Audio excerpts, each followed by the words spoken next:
नमस्कार, जय हिंद।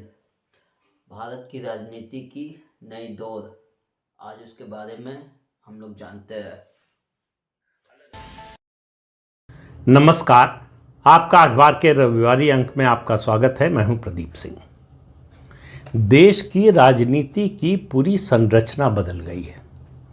देश में राजनीति के अलग अलग कालखंड में अलग अलग तरह के विमर्श रहे हैं, अलग अलग तरह की संरचना रही, लेकिन बेसिक जो है संरचना जो 1947 के बाद गढ़ी गई, धर्म के आधार पर देश का बंटवारा हुआ और वहाँ से जन्म लिया, और उससे पहले से था हालांकि, लेकिन आज़ाद भारत की बात कर रहे हैं कि सांप्रदायिकता बनाम धर्मनिरपेक्षता की राजनीति। इसका दौर बहुत लंबा चला। आज कोई धर्मनिरपेक्षता बनाम सांप्रदायिकता की बात ही नहीं करता। 2014 में नरेंद्र मोदी ने प्रधानमंत्री बनने के बाद इस राजनीतिक विमर्श को गंगा जमुना में प्रवाहित कर दिया। अब कोई सांप्रदायिक या धर्मनिरपेक्षता शब्द का इस्तेमाल भी बड़ी मुश्किल से करता है। मोदी के आने के बाद एक नया विमर्श गढ़ने की कोशिश हुई उनके विरोधियों द्वारा, बहुसंख्यकवाद की राजनीति। वो भी चल नहीं पाया। अब सवाल यह है कि मोदी के खिलाफ कोई विमर्श चल क्यों नहीं पा रहा है। कांग्रेस पार्टी, जिसकी लोकसभा में सीटें बढ़ गईं, तीसरी कोशिश में 53 से 99 हो गई, आखिर ये सीटें बढ़ने के बाद भी जो अभी विधानसभा चुनाव हुए हैं उनके नतीजे देखें तो कांग्रेस में उत्साह का संचार होना चाहिए, कांग्रेस में जो है नया जोश होना चाहिए था, कांग्रेस की बढ़ने की रफ्तार और तेज़ होनी चाहिए थी। उसका उल्टा हो रही है, कांग्रेस नीचे जा रही है, ऊपर चढ़ने की बजाय नीचे फिसलती जा रही है। लोकसभा चुनाव के बाद हरियाणा में विधानसभा का चुनाव हुआ, जम्मू कश्मीर में हुआ, झारखंड में हुआ, महाराष्ट्र में हुआ, अब दिल्ली में हुआ। इनमें से किसी भी चुनाव में कांग्रेस के बारे में आप ये नहीं कह सकते हैं कि उसकी स्थिति पहले से बेहतर हुई। तो ये चुनाव के समय जो मुद्दे उठते हैं, आरोप प्रत्यारोप लगते हैं, उनकी बात नहीं कर रहा हूँ। संसद का सत्र चल रहा है और राष्ट्रपति का अभिभाषण हुआ, दोनों सदनों के संयुक्त अधिवेशन को संबोधित किया। उसके धन्यवाद प्रस्ताव पर चर्चा के दौरान 2 दिन, मंगलवार को लोकसभा में और गुरुवार को राज्यसभा में, प्रधानमंत्री ने जो कहा उसने बड़ी स्पष्ट लकीर खींच दी है कि देश की राजनीति किस दिशा में जा रही है। अगर उन्हीं के शब्दों का इस्तेमाल करें तो भारतीय जनता पार्टी राष्ट्र प्रथम की नीति पर चल रही है और कांग्रेस पार्टी परिवार प्रथम की नीति पर चल रही है। वैसे तो कांग्रेस पार्टी परिवार प्रथम की नीति पर पहले से ही चलती रही है और ये सिलसिला मोतीलाल नेहरू के समय से शुरू हुआ था और आज तक जारी है। 5वीं पीढ़ी आ गई। तो परिवार हमेशा नेहरू गांधी परिवार के लिए देश से पहले रहा है और भारतीय जनता पार्टी का जनसंघ के समय से प्राथमिकता जो है वो राष्ट्र रहा है। लेकिन इन 10-11 सालों में क्या बदला है? इन 10-11 सालों में एक बहुत बड़ा परिवर्तन आया है, जिसको बहुत से लोग अभी या तो देखने को तैयार नहीं है या जिनको दिख रहा है वो स्वीकार करने को तैयार नहीं है। और वो ये है कि प्रधानमंत्री देश की राजनीति को समावेशी राजनीति की ओर ले गए, एस्पिरेशनल, आकांक्षी राजनीति की ओर ले गए, तोड़ने की बजाय जोड़ने वाली राजनीति की ओर ले गए। अब आप तुलना कीजिए दो नेताओं की। कांग्रेस पार्टी दूसरी सबसे बड़ी पार्टी है, इसलिए उसके नेता राहुल गांधी की बात करेंगे, और सबसे बड़ी पार्टी है देश की जो केंद्र में सत्ता में है, कई राज्यों में सत्ता में है, भारतीय जनता पार्टी। उसके सबसे बड़े नेता और देश के सबसे बड़े नेता और दुनिया में बहुत बड़ी हैसियत रखने वाले प्रधानमंत्री नरेंद्र मोदी हैं। मोदी क्या बोल रहे हैं लोगों को संबोधित करते हुए? मोदी लोगों से क्या अपील कर रहे हैं, किस वर्ग को संबोधित कर रहे हैं, और राहुल गांधी किसको कर रहे हैं? मोदी का नारा है सबका साथ सबका विकास, राहुल गांधी का नारा है कि जाति की गिनती करो, यानी हिंदू समाज को जातियों में तोड़ो। मोदी कह रहे हैं कि इस बात की परवाह भी मत करो कि कौन वोट देता है कौन नहीं, सब तक पहुंचो। और ये केवल उनका बयान नहीं है, उनकी सरकार का 10 साल से ज़्यादा का कार्यकाल जो है और राज्य सरकारों का जो काम है केंद्र की और राज्य की कोई ऐसी योजना, एक भी योजना ऐसी नहीं है जो जाति के आधार पर, धर्म के आधार पर, क्षेत्र के आधार पर, भाषा के आधार पर भेदभाव करती हो। कौन वोट देता है कौन नहीं देता है इससे कोई फर्क नहीं पड़ता। सरकार ने योजना बनाई क्योंकि सरकार सबकी होती है। वोट चाहे जिसने दिया हो या न दिया हो, सरकार सबकी होती है, तो सरकार सबके लिए काम करती है।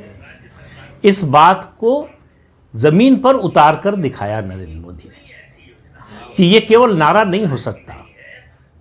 गरीबी हटाओ नारा रहा 50 साल तक। गरीबी से 25 करोड़ लोगों को इन 10 सालों में निकाला गया। इन 10 सालों में एक और नई चीज़ हुई, middle class, upper middle class, lower class, ये 3 भागों में देश के लोगों का बंटवारा आर्थिक सामाजिक रूप से कहें तो किया जाता था। नियो मिडिल क्लास, ये नियो मिडिल क्लास क्या है? ये वो क्लास है जो नीचे से ऊपर आने के लिए तैयार है और ऊपर पहुंच नहीं पाया है, वो बीच रास्ते में है।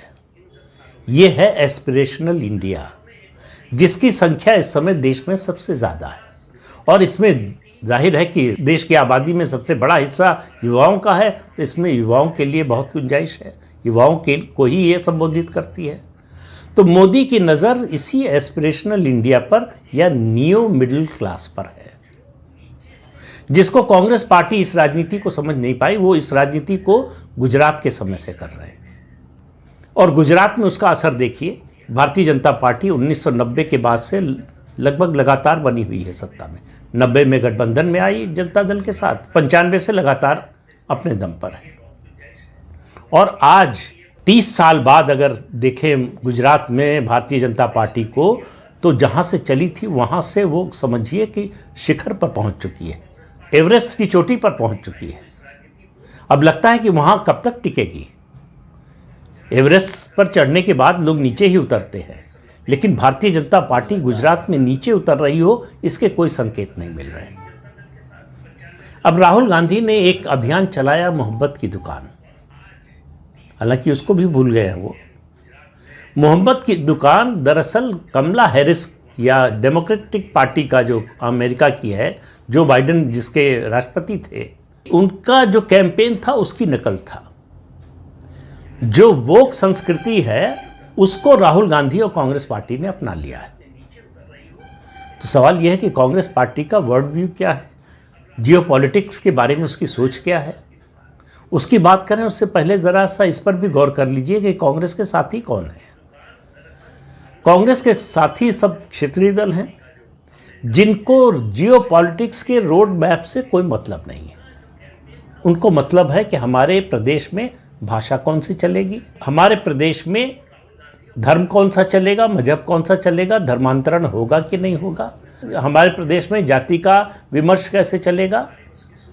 इससे बाहर वो अपने राज्य की परिधि से बाहर देखने को तैयार नहीं है। वर्ल्ड व्यू तो छोड़ दीजिए, उनका कोई नेशनल व्यू भी नहीं है। और कांग्रेस पार्टी चूंकि राष्ट्रीय पार्टी है, भाजपा को सत्ता से हटाना चाहती है, तो उसका एक नेशनल व्यू, एक वर्ल्ड व्यू होना चाहिए। लेकिन जो भी है, अच्छा गलत तो उसकी बात तभी छोड़ दीजिए, कांग्रेस पार्टी का जो भी नेशनल और वर्ल्ड व्यू है, उस व्यू को और कमज़ोर करता है इन क्षेत्रीय दलों का साथ।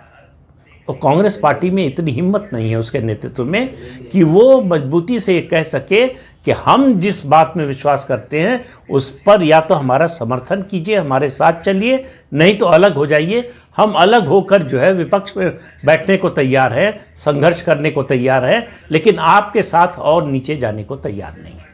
लेकिन इसके लिए हिम्मत चाहिए, इसके लिए आत्मविश्वास चाहिए, इसके लिए संघर्ष करने का मादा चाहिए, जो कि न तो कांग्रेस पार्टी में है न राहुल गांधी में है। उनको लगता है कि बना बनाया सब मिल जाएगा। कांग्रेस पार्टी को सपने में भी 2004 दिखाई देता है कि हमने कुछ नहीं किया, हमने 1996 से 2004 के बीच में कुछ नहीं किया, घर बैठे रहे और सत्ता आ गई। तो बहुत से लोगों को 14 में भी ये उम्मीद थी, बहुत से लोगों को 19 में भी ये उम्मीद थी, और 2024 में तो लोकसभा चुनाव का नतीजा आने के बाद बहुत ज़्यादा उम्मीद थी, लेकिन ऐसा कुछ हुआ नहीं। तो ये जो एस्पिरेशनल इंडिया की जो आबादी है, जो समाज है, जो समुदाय है, उसको अगर सबसे ज़्यादा कोई चोट पहुंचा रहा है तो राहुल गांधी। और ये बात कांग्रेस पार्टी और उसके रणनीतिकारों की समझ में नहीं आ रही है। ये एस्पिरेशनल इंडिया जो है वो इस देश के उद्योगपतियों को वेल्थ क्रिएटर के रूप में देखता है। जो बात प्रधानमंत्री नरेंद्र मोदी ने लाल किले से कही कि ये वेल्थ क्रिएटर है, इनका सम्मान किया जाना चाहिए। उस एस्पिरेशनल इंडिया और मिडिल क्लास दोनों को, यानी नियो मिडिल क्लास और मिडिल क्लास दोनों को लगता है कि अगर ये वेल्थ क्रिएटर्स होंगे तभी तो कारखाने लगेंगे, तभी तो रोज़गार आएगा, तभी तो हमारी आमदनी बढ़ेगी, तभी तो हमको पैसा मिलेगा, तभी हमारी खर्च करने की क्षमता बढ़ेगी, तभी हम अपने बच्चों को पढ़ा पाएंगे, अपना घर बना पाएंगे।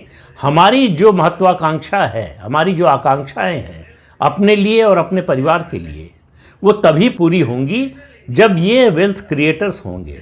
और राहुल गांधी सुबह उठते हैं और रात को सोने तक इन वेल्थ क्रिएटर्स को गाली देते हैं, उन्हीं को निशाना बनाते हैं और उसके बाद उम्मीद करते हैं कि ये एस्पिरेशनल क्लास जो है केवल इसलिए उनके साथ चलाएगा कि उनकी उम्र सिर्फ अभी 53-54 साल है। तो ऐसा तो होता नहीं, हो भी नहीं रहा है। राष्ट्रीय राजनीति की दृष्टि से देखें तो भारतीय जनता पार्टी के लिए अब जो चुनौती है वो तो क्षेत्रीय दल है।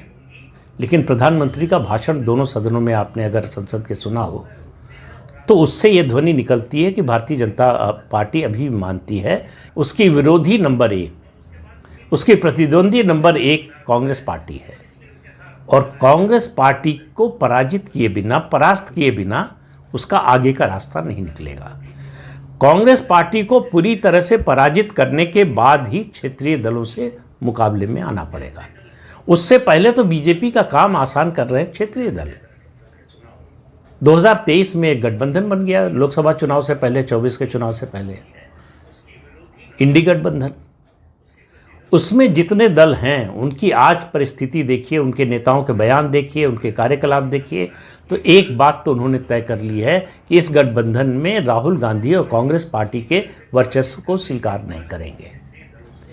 तो गठबंधन के अंदर जो चुनौती है कांग्रेस पार्टी और राहुल गांधी के लिए, वो बीजेपी की नहीं, उसके साथी दलों की है।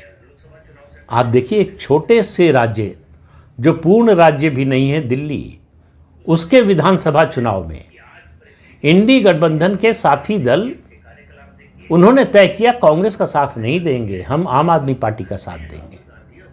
उन्होंने इस चुनाव में पूरी तरह से कांग्रेस को अलग थलग कर दिया।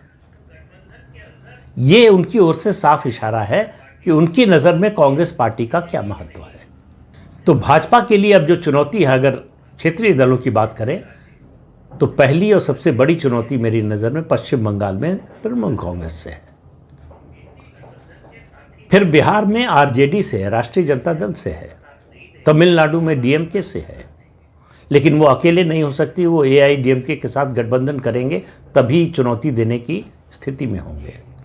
उसके लिए चुनौती है केरल में जो 2 गठबंधन हैं, एलडीएफ और यूडीएफ, और उसके अलावा तेलंगाना में अब क्षेत्रीय दल तो खत्म हो गया, बीआरएस था, सीधे सीधे लड़ाई कांग्रेस पार्टी से है। तो कांग्रेस से लड़ना बीजेपी के लिए आसान होता है। और जो कुछ कर्नाटक में हो रहा है उसके बाद 2028 के चुनाव का नतीजा क्या होगा, ये अभी से उसकी भविष्यवाणी की जा सकती है। लेकिन मैं बात कर रहा था देश की राजनीति की संरचना की। देश की राजनीति की संरचना ऐसी हो गई है जो समावेशी राजनीति करेगा, जो प्रधानमंत्री नरेंद्र मोदी कर रहे हैं। कि वो जो राजनीति कर रहे हैं, वो जो शासन व्यवस्था चला रहे हैं, जिसकी हिमायत कर रहे हैं, जिस तरह से सरकार चला रहे हैं, उसमें सबके लिए स्थान है, सबके हित के बारे में सोचा जा रहा है। वो जो कहा था उन्होंने, अच्छे दिन, फिर सबका साथ सबका विकास, इन दोनों में कोई एक्सक्लूजन नहीं है, सिर्फ इंक्लूजन है। और इसमें कोई भेद नहीं है किस जाति से हैं आप, धर्म मजहब के हैं आप, किस भाषा को बोलते हैं, अपनाते हैं, किस क्षेत्र के हैं, इससे कोई फर्क नहीं पड़ता। पूरा देश, पूरा समाज देश का जो है वो अच्छे दिन और सबका साथ सबका विकास में आता है। और फिर आर्थिक दृष्टि से देखें, उद्योगपतियों के प्रति ये जो घृणा है, वेल्थ क्रिएटर्स के प्रति ये जो घृणा है, ये चली आ रही है खानदानी जवाहरलाल नेहरू के समय से। कुछ दिनों पहले एक वीडियो चल रहा था JRD टाटा का, आपने देखा होगा, उनका एक इंटरव्यू था। उन्होंने कहा कि जब भी मैं जवाहरलाल नेहरू से बात करता था अर्थनीति के बारे में, तो उठकर कुर्सी से खिड़की के पास चले जाते थे, बाहर देखने लगते थे। और जैसे ही उद्योगों की बात करता था, वो कहते थे profit is a dirty word, profit की बात मत करो। बिना प्रॉफिट के दुनिया में कौन सा उद्योग चलता है? और जो अभी चंद्रबाबू नायडू ने दिल्ली के चुनाव प्रचार में कहा कि अरे भाई, वेल्थ क्रिएट करोगे तब तो डिस्ट्रीब्यूट करोगे। कांग्रेस की जो नीति है उसमें वेल्थ क्रिएट किए बिना डिस्ट्रीब्यूट करने की है। तो वेल्थ क्रिएट किए बिना तो आप केवल गरीबी को डिस्ट्रीब्यूट कर सकते हैं, गरीबी बांट सकते हैं। वही काम पिछले 7 दशक से कांग्रेस कर रही थी, 55 दशक जब उसकी सीधे या परोक्ष रूप से सरकार थी। इसलिए बैंकों का राष्ट्रीयकरण तो हुआ 1969 में, लेकिन 45 करोड़ से ज़्यादा लोगों के जनधन खाते खुले मोदी के आने के बाद। नल से जल अब करोड़ों परिवारों में पहुंचना शुरू हुआ है, आज़ादी के बाद से नहीं पहुंचा। तो ये जो मूलभूत सुविधाएं हैं, शौचालय की सुविधा हो, गैस कनेक्शन, ये गरीब वर्ग के लिए बहुत बड़ा एस्पिरेशन था। गरीब वर्ग की महिलाएं पुरुष जब बड़े घरों में काम करने जाती थी और वो गैस का चूल्हा और गैस का कनेक्शन देखते थे, तो उनके मन में सवाल होता था कि कभी हमारे घर में भी होगा। मोदी ने इसको आम बना दिया, हर घर में पहुंचा दिया। तो वो जो अंतर था अमीर के लाइफस्टाइल का और गरीब के, वो कई चीज़ों में, कई मानकों पर वो ख़त्म कर दिया। अब उसका रहन सहन भी उस तरह का है जिसके बारे में वो सपना देखता था कि घर में शौचालय हो, हमारा अपना पक्का घर हो, पक्की छत हो, बारिश में टपके नहीं, आंधी में उड़े नहीं छत, सर्दी में ठंड न लगे, पक्की छत हो, अपना घर हो, उसमें शौचालय हो, उसमें बिजली का कनेक्शन हो, दिए की रोशनी में, लालटेन की रोशनी में काम न करना पड़े, गैस का कनेक्शन हो, धुएं से फेफड़े न खराब हों महिलाओं के, इसलिए गैस कनेक्शन है, शौचालय है। न जाने कितनी महिलाओं को किस किस तरह की बीमारी का सामना करना पड़ता था। ये शहर में रहने वाले जिनके घर में जब पैदा हुए तब से शौचालय है, उनको समझ में नहीं आ सकता है, लेकिन इसको मोदी ने समझा इसलिए लागू किया। उनसे पहले जो राज करते थे उनको ये बात समझ में नहीं आती थी, उनके लिए ये कोई बड़ी बात नहीं थी। इसीलिए जब 15 अगस्त के दिन 2014 में स्वच्छता की बात उन्होंने की तो मजाक उड़ाया गया कि क्या ये ऐसा मुद्दा है कि लाल किले से बोला जाए। उसका जवाब जनता ने दिया। तो अब जो राजनीतिक लड़ाई है, संघर्ष है, वो धर्मनिरपेक्ष शक्तियां बनाम सांप्रदायिक शक्तियों का नहीं है, वो बहुसंख्यकवाद बनाम अल्पसंख्यकवाद का नहीं है। यह है सबके अच्छे दिन लाने की राजनीति, यह है सबको साथ लेकर सबका विकास करने की राजनीति, यह है सबको जोड़ने की राजनीति। देश का इंटीग्रेशन हो या समाज का, तोड़ने की बात नहीं। इंडिया को अगर आप यूनियन ऑफ स्टेट्स कहेंगे तो इसका मतलब आपके मन में भारत विभाजन की भावना है, अंदर आपके ये भरा हुआ है कि ये देश एक क्यों है और इस देश को तोड़ने से हमारा फायदा क्या होगा। तभी आप भारत तेरे टुकड़े होंगे इंशाअल्लाह इंशाअल्लाह का जो नारा लगाते हैं उनके साथ खड़े हो जाते हैं। आपको इस बात पर कोई एतराज़ नहीं होता, आप इस बात का विरोध नहीं करते, आप उनको रोकने की कोशिश नहीं करते, बल्कि उनको ताकत देने की कोशिश करते हैं। तो जो बात प्रधानमंत्री ने कही, एक बात और कही उन्होंने कि कांग्रेस जातिवाद का जहर फैलाती है। उन्होंने कहा ये जो संविधान लेकर जेब में चल रहे हैं, ये जो अभियान शुरू किया है कांग्रेस पार्टी ने, उन्होंने नाम नहीं लिया अभियान का, अभियान शुरू किया है कांग्रेस पार्टी ने, जय बापू, जय भीम और जय संविधान। उन्होंने कहा डॉक्टर अंबेडकर से इतनी नफरत है कांग्रेस को, उस नफरत को छिपाने के लिए ये अभियान शुरू किया गया है। और इतिहास की घटनाएं भरी पड़ी हैं कि किस तरह से कांग्रेस पार्टी ने कदम कदम पर डॉक्टर भीमराव अंबेडकर का विरोध किया। 2 बार उनको चुनाव हरवाया, मंत्रिमंडल में काम नहीं करने दिया, उनकी योजनाओं पर या उनकी जो समाज के प्रति दृष्टि थी या उनकी जो आर्थिक दृष्टि थी उसको कभी महत्व नहीं दिया। तो जेब में संविधान रख लेने से आप संविधान के संरक्षक रक्षक नहीं हो सकते हैं। प्रधानमंत्री ने विस्तार से बताया और सिर्फ एक उदाहरण से उन्होंने सब कुछ स्पष्ट कर दिया। पहले भी इसका जिक्र कर चुका हूं, आपने भी भाषण में सुना होगा कि आप बताइए कि कभी ऐसा हुआ है कि एक ही कालखंड में एक ही समय में किसी दलित परिवार के या किसी आदिवासी परिवार के या किसी पिछड़ा वर्ग के परिवार के 3 सदस्य एक साथ सदन में हों, जो हैं आज राहुल गांधी, सोनिया गांधी, प्रियंका वाड्रा गांधी, एक ही परिवार के 3 लोग। तब राहुल गांधी को ये याद नहीं आया कि जिसकी जितनी आबादी उतना उसका हिस्सा। ये जो नारा देते हैं वो, इन तीनों जब संसद में आए तब ये बात याद नहीं आई। वायनाड की सीट उन्होंने खाली की रायबरेली जीतने के बाद, तो अपनी बहन को चुनाव लड़ाया, अपनी मां को राज्यसभा में लेकर आए राजस्थान से।